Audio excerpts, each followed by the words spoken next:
àtẹ̀sí Islam àti Christianity, they are just total waste and destruction to our economy and to the progress of this country. Bó o la ṣe fẹ́ ní ìlọsíwájú nígbà tó yẹ kó jẹ́ pé owó tó yẹ kí ìjọba ó lò láti fi ṣe ìdàgbàsókè fún orílẹ̀-èdè ìjọba ń kó o jọ, wọ́n wá fi máa rán àwọn èèyàn lọ sí Hajj, lọ sí Jerusalem, wọ́n làwọn fi ṣe support. Àwa tòṣì sí, Saudi wa lówó sí, à ń tòṣì sí, Israel ń grow sí. Ojoojúmọ́ ní Israel ni wọ́n build economy wọn dáadáa, bẹ́ẹ̀ ni Saudi àwọn náà wọ́n build economy wọn. Àwa tá a sì ń kówó tí wá lọ́bẹ̀, àwa ń rún pàṣípò. Just like the way we travel to America, the way we go to other countries, láti pé afẹ́lẹ́ wo bí àwọn ìlú wọn náà ṣe rí. Bẹ́ẹ̀ náà ni Saudi ṣe rí, bẹ́ẹ̀ náà ni Jerusalem ṣe rí. Ẹ̀mí ìlú ní ẹ̀ẹ́dẹ́ tí wọ́n rí ẹ̀ tó travel lọ sí bóyá lọ sí France ní àbó lọ sí Germany ní àbó lọ Canada. Tíjọba Nàìjíríà wá owó tó tẹ́ wá lórí afọlówó fi ṣètò lọ́sẹ̀ ní Amẹ́ríkà. Àwọn Saudi wọ́n sọ pàkéjì culture wọn débi wípé wọ́n sì fi báyé àwọn èèyàn jẹ́ débi pé wọ́n pè ní ẹ̀sìn, wọ́n wá lọ mọ́ spiritual faith àwọn èèyàn. So ìgbà dẹ́gbẹ́ ní faith oní tiẹ̀ nígbàgbọ́nú, ìgbàgbọ́nú yẹn faith yẹn wọ́n wá brand culture wọn, wọ́n wá tàgẹ̀ as faith, wọ́n wá sẹ̀lẹ̀ fún àgbáyé, wọ́n sẹ̀lẹ̀ fún wa débi wípé kálukú ìtẹ́fẹ́ wa bùgá ní pé aláàjì ní aláàjì wà pé yẹn aláàjì. Ṣẹ́rí gbogbo pé wọ́n kó àwọn èèyàn lẹ́rú, wọ́n ta àwọn èèyàn sókèrú láyé jọ́ wọn kó bọ̀ wá, wọ́n fi pa àwọn èèyàn, gbogbo àwọn physical state yẹn gẹ́gẹ́ kọ́ ló burú jù o. Slavery of the mind, mental slavery, òun ló burú jù láyé. Ẹ̀yin ẹ wo blessing tí Olódùmarè fún ẹ̀yìn, ó fún ní owó tó fi lè change story gbèsè ayé, tó sì fi change the story for our family ẹ̀. Àmọ́ látàrí mental slavery tí wọ́n dá ọpọlọ àwọn èrú, ó dẹ̀ ná owó yẹn nínàkúnà, ó dẹ̀ kó owó yẹn, ó dẹ̀ lọ fi better life àwọn ará Saudi, ó dẹ̀ waste away life títí ẹ̀ àtàwọn jẹ́ nẹ́ẹ̀kì. Ìran Yorùbá wuyì káàkiri àgbáyé, ẹ má jà tójú àṣà mọ́lẹ̀, ń ṣe ni ẹja gbéga. Ọmọ Yorùbá ni mí, Odùduwà ni bàbá mi, wọn ò jẹ́ fọwọ́ òsì ju èlé bàbá tó bí mi lọ́wọ́. Ìràpadà ọmọ Yorùbá àtúbà wa gbọdọ̀ kú. Ìbà Olódùmarè, ìbà gbogbo ajúnilọ́, mo ṣèbà ọmọdé, mo ṣèbà àgbààgbà, mo kí gbogbo ọmọ káàrọ̀ oòjíire pátá nílé lóko lẹ́yìn tó gbogbo ibi tí ẹ tó ti ń láǹfààní láti ti máa gbọ́ mi lórí ètò tá a pè ní Ìràpadà ọmọ Yorùbá àtúbà wa gbọdọ̀ kú. Ṣọ́láfíà nípa gbogbo ọmọ kí wàá ní kíkí tó lọ́lá jù wípé ẹ̀làbọ̀rú ẹ̀làbọ̀yè bọ̀ ṣíṣe. Ọmọọba Adéọlá Adéyẹyè Kíjìpá ọ̀rọ̀ òun náà ló kọ tèmi. Èmi amọ́lẹ́ni lọmọ bíbí wọn nídìí Ọ̀ṣun, àwọn àrùbọ̀ oníbò ẹja kìkì ọ̀kasà nínú èmi lọ́mọ Balùfọ̀n aláyémọ̀rẹ́ ọmọ onílẹ̀ kẹyìn ọmọ onílẹ̀ kẹ ṣèdí. Èmi lọ́mọ aláṣọ mẹ́ta mòfin, ọ̀kan ń ṣe lómi, ọ̀kan ń ṣe wọ̀ mí, ẹ̀kẹta ló ń ṣe bó lè lómi bó lè wọ̀ mí, sáà tí ẹ̀ mójú mi dòde. Kí ni tá a fẹ́ gbé wò lórí ètò lónìí? Mo ṣàkíyèsí àwọn nǹkan kan pẹ̀lú ìjọba orílẹ̀-èdè yìí, pẹ̀lú àwọn mùsùlùmí, tó jẹ́ pé àwọn nǹkan wọ̀nyí tó yẹ ká ronú sí àrónú sí, àwọn nǹkan tó ń kó ìfàsẹ́yìn bá wa lórílẹ̀-èdè yìí tó yẹ ká mójútó àmójútó, tó jẹ́ pé number one àkọ́kọ́ tó ń kó ìfàsẹ́yìn bá wa òun náà lọ̀rọ̀ ẹ̀sìn. Àtẹ̀sí Islam àti Christianity, they are just total waste and destruction to our economy and to the progress of this country. Lọ́nà wo lọ́dọọdún àwọn ọmọ orílẹ̀-èdè yìí wọ́n á kó owó jọ, wọ́n á tún owó jọ, wọ́n làwọn lọ sí Mákà, ẹ̀ẹ̀mejì ni wọ́n lọ Mákà lọ́dún. Ọ̀pọ̀lọpọ̀ tí ò mọ tí ó jẹ gan, tó bá jàjà rẹ̀ yẹn kan sọ pé wọ́n lọ Mákà ní wọ́n mọ̀ dùn ní kàkà kí wọ́n fún lówó tí ó fi grow. Bẹ́ẹ̀ náà ni àwọn tó lọ sí Jerusalem láwọn lọ fún pilgrimage, Christian pilgrimage, kálukú wá pín Islamic pilgrimage, Christian pilgrimage. Ibi tí mo wá ń lọ gẹ́gẹ́gẹ́gẹ́ tí mo lọ dùn mí gangan ní ọ̀rọ̀ àwọn ìjọba wa. Bó o la ṣe fẹ́ ní ìlọsíwájú nígbà tó yẹ kó jẹ́ pé owó tó yẹ kí ìjọba ó lò láti fi ṣe ìdàgbàsókè fún orílẹ̀-èdè yìí, ìjọba ń kó o jọ, wọ́n wá fi máa rán àwọn èèyàn lọ sí hajj, lọ sí Jerusalem, wọ́n láwọn fi ṣe support. ẹ kó owó tiwa, ẹ lọ fi ń build orílẹ̀-èdè míì. tí ìjọba Nàìjíríà bá fẹ́ ṣe dáadáa, tá a fẹ́ kí orílẹ̀-èdè yóò grow, gbogbo religious problem yìí tá a fẹ́ kó end, nǹkan tó yẹ ká ṣe ni pé àwọn tó lọ sí hajj, torí ẹni tó bá ti jẹun tó yó, òun ní ó rántí pé òun fẹ́ travel fún tọ̀, òun fẹ́ lọ ṣe sightseeing. mọ́kàtà sí lọ ní sightseeing lásán ni, tọ̀ lásán ni, kò ní value kankan nínú life, kò ní kankan tó fẹ́ add sí economy, kò ní kankan tó fẹ́ add sí ìlọsíwájú èèyàn ju wípé ẹ fẹ́ lọ ná owó fún country mi, just like the way we travel to America, the way we go to other countries, láti pé a fẹ́ lọ wo bí àwọn ìlú wọn náà ṣe rí. bẹ́ẹ̀ náà ni Saudi ṣe rí, bẹ́ẹ̀ náà ni Jerusalem ṣe rí. ẹ̀mẹ́nu ní ẹ ti wá rí ẹ̀ tó travel lọ sí France ní àbó lọ sí Germany ní àbó lọ Canada, tíjọba Nàìjíríà wá owó jọ tẹ wá lóyá afún olówó fi ṣètò lọ sí America, afún olówó fi ṣètò lọ sí Germany, afún olówó fi ṣètò lọ sí India, pé ó fẹ́ ṣètò lọ, wọ́n wá ní owó ìrànwọ́, wọ́n á fún ní owó ìrànwọ́ láti lọ fún tọ̀. àmọ́ àwọn Saudi wọ́n sọ pàkéjì culture wọn débi wípé wọ́n sì fi báyé àwọn èèyàn jẹ́ débi pé wọ́n pè ní ẹ̀sìn, wọ́n wá lọ mọ́ spiritual faith àwọn èèyàn.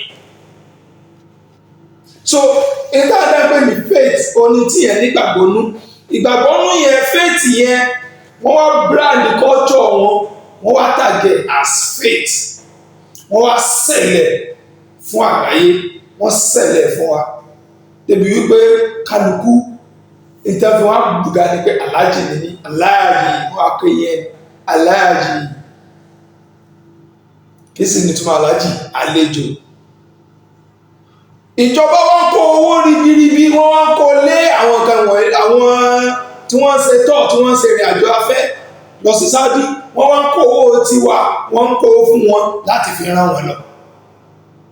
wọ́n kó owó tiwa, wọ́n kó fún àwọn Christian láti lọ sí Jerusalem, Israel, láti lọ ṣe tọ̀, láti lọ yẹ ibi tán bí Jésù sí, láti lọ yẹ̀ wò ibùjẹ ẹran, láti lọ yẹ̀ wò àwọn òkúta, àwọn wall tí wọ́n mọ láyé John tó láwọn tó fi secure Israel kankan, láti lọ yẹ̀ wò. wọ́n kó owó tiwa fún àwọn mùsùlùmí láti lọ hajj, láti lọ yẹ ibi tí Muhammad kú sí wò, láti lọ yẹ aṣọ tí Fatima tó lòun wọ̀, láti lọ yẹ̀ wò, láti lọ wo òkè Udu, òkè Sàfámẹ́ríwà. sọ́bàlà káyé mú.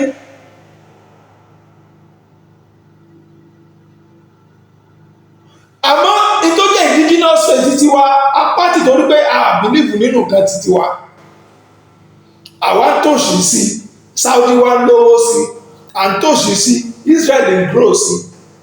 ojoojúmọ́ ní Israel ni wọ́n ń build economy wọn dáadáa, bẹ́ẹ̀ ni Saudi àwọn náà wọ́n build economy wọn. àwa tá a sì ń kówó tiwa lọ́bẹ̀, àwa ń rún pàṣẹ lójoojúmọ́. mentality wa ó pọ̀. mental slavery only the biggest problem tó lè wù kí èèyàn ní láyé. ṣé ní gbogbo pé wọ́n kó àwọn èèyàn lẹ́rú, wọ́n ta àwọn èèyàn sókèrú láyé jọ́ wọn kó bọ̀ wá, wọ́n fi pa àwọn èèyàn, gbogbo àwọn physical slave yẹn gẹ́gẹ́ kọ́ ló burú jù o. slavery of the mind, mental slavery òun ló burú jù láyé. torí ká ẹni tó ń gbé ìbọn wọn lọ́wọ́ kámọ́lé tí wọ́n sọ pé kó ṣe kìíní kan, ó ṣe out of duress. táwọn èèyàn tó bá rí èèyàn gbálẹ̀ pé ó yá ẹ secure rẹ̀, ẹ kó àwọn ọlọ́pàá àbẹ́ ẹ kó kìíní kan, ẹ lọ́ fi secure rẹ̀, wọ́n ò rí ìgbà kalẹ̀. tó bá láwọn fẹ́ save ẹ̀ nínú rẹ̀ ó dùn pé òun bọ́nú ṣòro, òun bọ́nú slavery. tó bá rí ẹ̀ láti rescue rẹ̀ nínú rẹ̀ ó dùn, tọwọ́tọwọ́ ló fi welcome wọn pé ṣe ń wo tẹ́gbà mí kalẹ̀. àmẹ́ni tí wọ́n bá kó ní ẹrú ọpọlọ, tí wọ́n da ọpọlọ ẹ̀rí tó jẹ́ mental slavery, ẹni tí ó yọ ọ̀pọ̀ nínú slavery yóò gbìyànjú, yóò ṣe iṣẹ́. torí wípé ẹni tó fẹ́ gbà kalẹ̀ tí ò mọ̀ kó nǹkan wà nínú ìṣòro tó wá ló fẹ́ yọ kó nínú ìṣòro, ẹni tí wọ́n ti lọ́ọ̀kì ọpọlọ ẹ̀ wípé báyìí ni ó sì ti gbà pé bẹ́ẹ̀ náà ni, kò sí jẹ́ fẹ́ sọ fún yóò sọ fún pé bẹ́ẹ̀ náà ni. So ó difficult láti mú ẹni tó wà nínú oko ẹrú tí ó sì mọ̀ kó wà nínú oko ẹrú kúrò nínú oko ẹrú tó wà. Léyìí tó fà tó fi jẹ́ pé tẹ́ ẹ bá mú ọmọ Nàìjíríà tí ò ró jẹjẹ tí ò rí nǹkan jẹ, ẹ̀yin ẹ lọ sí ìgboro, ẹ lọ ṣe interview pé nínú ká fún yín ní 2 million àti kárán yín lọ sí hajj, èwo lẹ́ fọwọ́ mú. Màá ṣe ìrìnàjò yẹn, màá dẹ̀ fún ní àbọ̀ ẹ̀. Ẹ lọ sí ìgboro kí wọ́n lọ ṣe interview fáwọn èrò nínú hajj, tẹ́ bá ní kẹ́ mú hajj àti káwọn fún yín ní 2 million àbí 5 million àbí 10 million kí ẹ fi bẹ̀rẹ̀ business, kí ẹ fi èwo lẹ́ mú bẹ́ẹ̀. Ẹ rí wípé 90% ti àwọn tó jẹ́ mùsùlùmí níbi tí wọ́n ti da ọpọlọ wọn rú dé, tẹ́ ti bà yí àwọn èèyàn jẹ́ dé, ìtí wọ́n mọ̀ múlẹ̀ ní wípé hajj, pé káwọn lọ sí hajj olópè àwọn, káwọn lọ yẹ kábàárẹ̀ ànábì wò, káwọn lọ yẹ sàárẹ̀ ànábì wò, olópè wọn. Mo ní ẹnìkan tó jẹ́ wípé bàbá yẹn kó tó di pọ́lọ̀ ń ṣàánú ẹ̀, inú yàrá kan ló àti ìyàwó àtọmọ mẹ́rin àti àbúrò rẹ̀ kàbúrò ìyàwó àtàwọn ọmọ mẹ́rin márùn gbogbo wọn jọ ń gbé. Èyí tó súnmọ́ mi ni mo sọ yẹn, tó ẹ̀pọ̀ ni wọ́n jọ ń gbé tí ò sí kankan.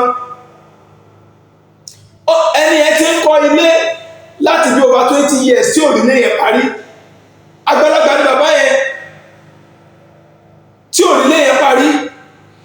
Ọlọ́run wá ràn lọ́wọ́ lásìkò kan, ó jàjà rí kọ́ńtrákì kan gbà, wá rí owó gidi kan bí 20 million. Owó tó rí kàkà kó fi bẹ̀rẹ̀ business, kò bẹ̀rẹ̀ business.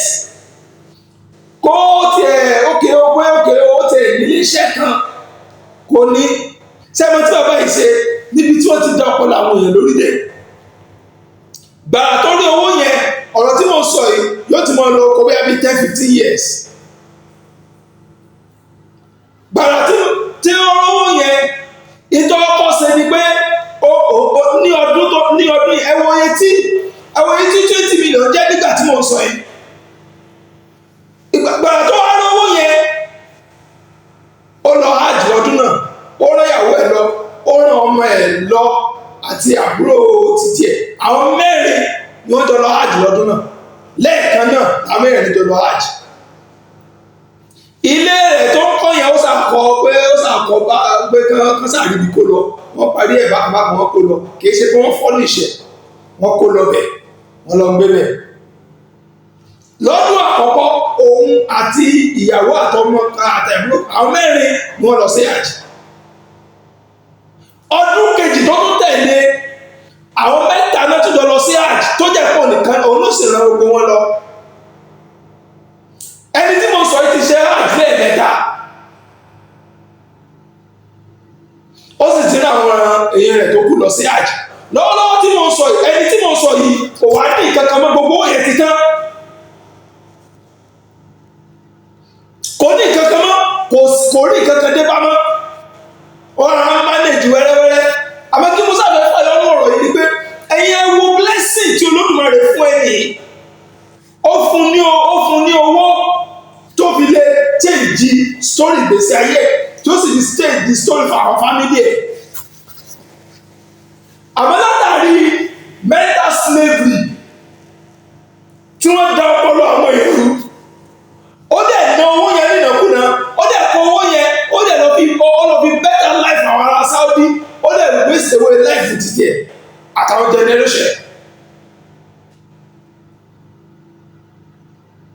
Ní ìsìn báyìí, ní ìsìn bí mo ṣe sọ̀rọ̀, ẹni tí mo sọ̀rọ̀ rẹ̀ ní ìsìn kò ní kankan mọ́, ó ti gbàdá owó yẹn, ó ti waste resources yẹn. Wọ́n tún wá padà máa sọ pé ó yọ lọ àwọn afọ́tún wa nígbà tá àfọ́bà tó máa bẹ́ ní ẹsẹ̀ òní ẹ̀, ó yọ lọ gbogbo ẹ̀ ló yọ lọ. God knows best. Tẹ́ bá ṣe tẹ́ kún fún àdúrà, wọ́n á ní ẹ̀mọ́ ká odidi Kùránì wọ́n pẹ̀ náà. Ọlọ́run ti dá lọ. Opportunity comes but once. once it comes and you misuse it ó tán nìyẹn. nígbà tó bá waste owó yẹn tán tó yàjà ló tẹ ẹ̀kọ́ lọ́kọ́ àwọn tí ò wá ní kankan yẹn tí wọ́n á dé padà tí ò wá ní kankan yẹn wọ́n wà ní wọn kàkùdánì wọ́n pa ẹran wọ́n tún ṣe gbá wọ́n ṣe kíní kan wọ́n ń wéètì fún mìíràkú owó mi. ẹ jẹ́ á ṣí ọpọlọ wa. ìjọba nàìjíríà ní káwọn èèyàn mọ́ lọ hajj ní káwọn èèyàn mọ́ lọ Israel wọ́n ń lọ for pleasure ni fúnra ara wọ́n ti yó tán wọ́n á fẹ́ lọ ṣe sightseeing ibi tó wù wọ́n láti lọ ni wọ́n lọ yẹn láti lọ ṣe kíni wọ́n lọ sinmi wọ́n lọ sightseeing. It has no spiritual inclination. It has nothing to do with our existence. Wọ́n lọ fún sightseeing wọ́n lọ fún tọ̀ ni.